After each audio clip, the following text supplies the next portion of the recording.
guys, so today I thought I would just film my labour and delivery story.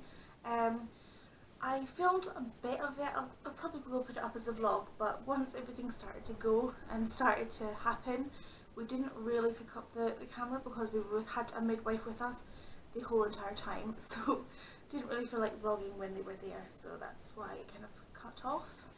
So I started the induction process on Tuesday the 13th of June. I went in at about 8:30. Once I went in, they hooked me up to a monitor for about an hour just to check the baby was okay. By 10:40 I got my first tablet. They checked me and I wasn't dilated. So they put the first tablet up my toot and left it there for 6 hours. I didn't really feel anything, I didn't feel a benefit. At 4:15 I was put on a monitor again for half an hour and I was checked. They didn't check to see if I was dilated or not. They said that my cervix was still quite high and far back, so it didn't look like anything had happened. So I got my second tablet at 4:45 that night. By 7 PM I started to get mild contractions, like they were coming every about 10 minutes at that point. By 8 PM they were coming every 3 minutes. At 8 PM as well I asked for some paracetamol and some dihydrocodeine. I think that's what they called it. I don't even know, I'm just going to say codeine. So I had those. At about 9:45 that night the contractions started to slow down. I was on the monitor and you could definitely see that I was getting contractions, but obviously they weren't very strong and I wasn't needing to properly breathe through them by that time. Obviously now it's turned into 14th of June, which is the Wednesday.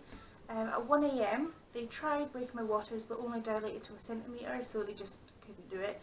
So they said that they would try again in the morning. Mike was sent home because obviously there was really no point in him staying and wasting a night's sleep when obviously he could be at home, so I had like literally no sleep that night. I was exhausted. At 6:30 the next morning I was put on the monitor. The contraction had completely disappeared. The monitor still showed that I was getting tightenings, but I couldn't feel them at all. In that night as well I also lost my mucus plug. I had lost it at 28 weeks and I'd been losing it a few weeks prior to me going into get my induction, but I lost like the big majority of it on that morning as well. I was giving the third tablet at 11 AM. They didn't check my dilation, but they still said that my cervix was far back, so they just left it at that.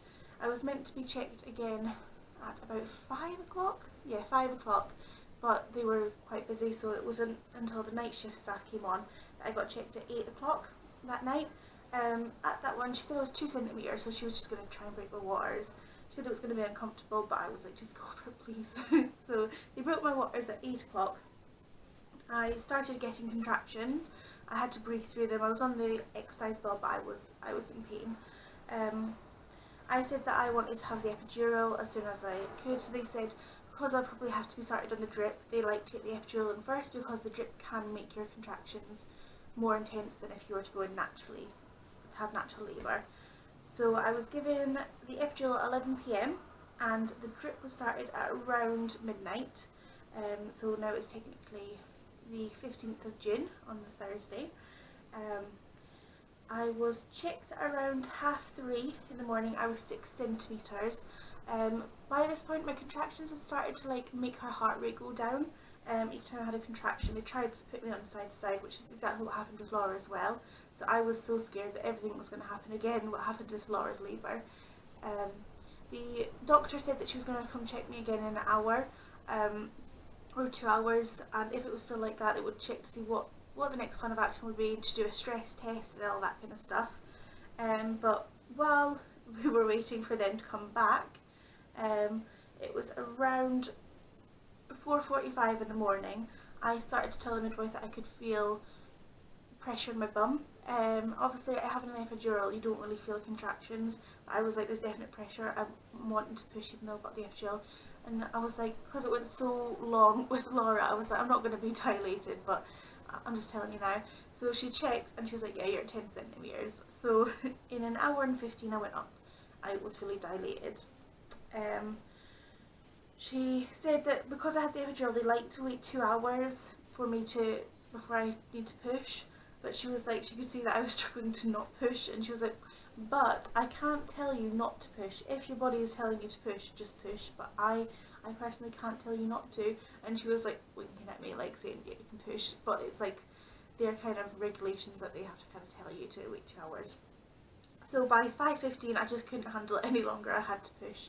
So I started at 5:15, and at 5:36 AM my little girl was born, and I had no forceps, which I'm so happy. I only had the midwife and the student midwife in the room, also with Mike as well.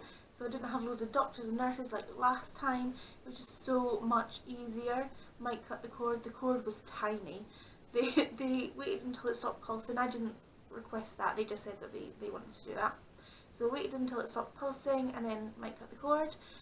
She couldn't really come up to here, she had to kind of sit on my tummy because my cord was tiny.